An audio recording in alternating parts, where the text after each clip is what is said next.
ایک ایسا وقت جب کہ خلائی جانباز کا کاسٹیوم سائز میں اتنا بڑا ہو گیا کہ وہ شٹل میں بھی داخل نہ ہو سکا۔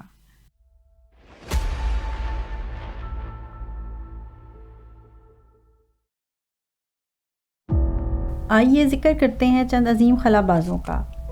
1957 میں پہلا مصنوعی سیٹلائٹ لانچ کرنے کے بعد سے گزرنے والے وقت کے دوران خلا بازوں نے نہ صرف چاند کا سفر کیا بلکہ نظام شمسی کو سمجھنے کے لیے سر توڑ کوششیں جاری ہیں،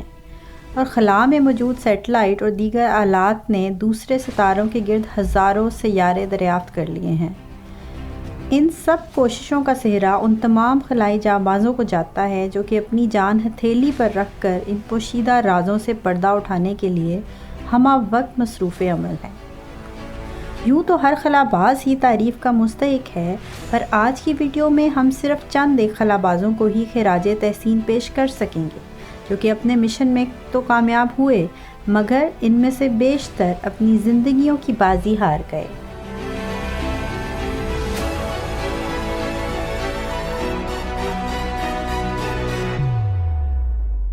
خلائی تاریخ میں وہ انسان جو سب سے پہلے خلا میں بھیجا گیا وہ ایک روسی خلا باز یوری گیگرین تھا، جس نے 12 اپریل 1961 کو 108 منٹ کی پرواز کے دوران زمین کے گرد ایک چکر لگایا اور اپنا مشن پورا کرتے ہوئے کامیابی کے ساتھ زمین پر واپس آیا، اور یوں یوری گیگرین نے ایک عظیم تاریخ رقم کر دی۔ اب خلائی تاریخ کا اگلا کارنامہ یہ تھا کہ انسان نے پہلی بار شٹل سے باہر خلا میں قدم رکھا۔ 18 مارچ 1965 کو ایک اور روسی خلا باز الیکسی لینوو نے خلائی شٹل سے باہر پہلی بار خلا میں چہل قدمی کی، اور زیرو پریشر کی وجہ سے اس کا خلائی یونیفارم بہت پھیل گیا، اور جب وہ واپس شٹل میں داخل ہونے لگا تو وہ دروازے میں پھنس گیا، اور پھر اسے جزوی طور پر اپنے یونیفارم کا ایک والو کھول کر اس میں سے کچھ ہوا نکالنی پڑی تاکہ وہ واپس شٹل میں داخل ہو سکے۔ خلا بازی کے اس مشن میں خواتین بھی پیچھے نہیں رہیں، اور رشیا کی خاتون ویلنٹینا ٹیریشکووا دنیا کی سب سے پہلی خلا باز قرار پائیں۔ یہ 1963 میں وسکو 6 میں اکیلی اپنا مشن مکمل کر کے واپس آئیں، اور یہ آج تک کی وہ واحد خاتون ہے جنہوں نے اپنے مشن کے لیے سولو فلائٹ لی۔ اب ایسے تاریخی واقعات اور خلا بازوں کا ذکر کرتے ہیں جنہوں نے اپنے مشن کے دوران اپنی جانوں کا نذرانہ پیش کر دیا، اور بعض تو خلا میں ہمیشہ کے لیے گم ہو گئے۔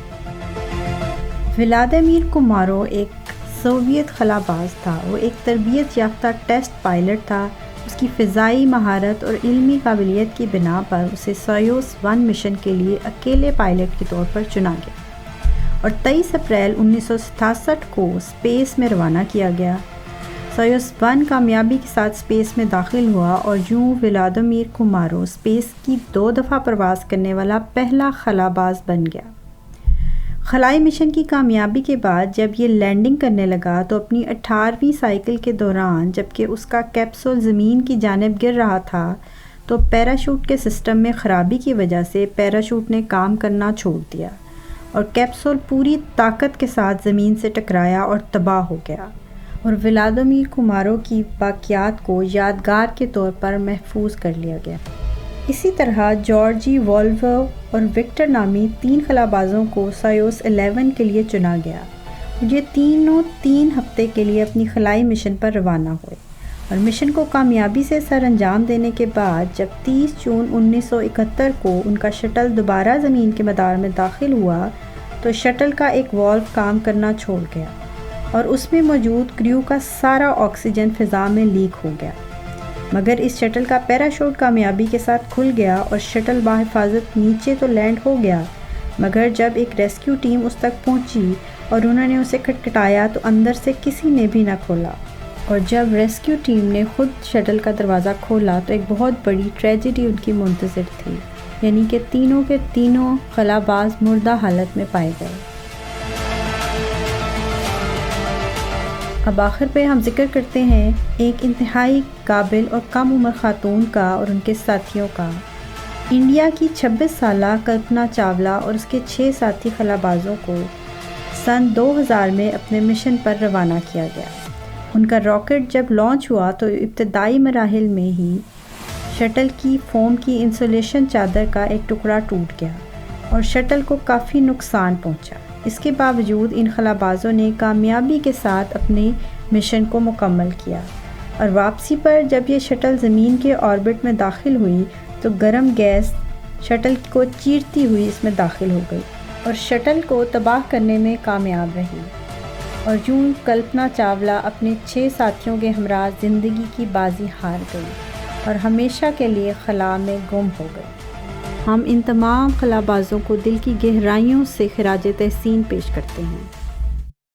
اگر آپ اسی طرح کی معلوماتی ویڈیوز دیکھنا چاہتے ہیں تو ہمارے چینل کو سبسکرائب اور ویڈیو کو لائک اور شیئر کریں اور بیل آئیکن کا بٹن ضرور دبائیں۔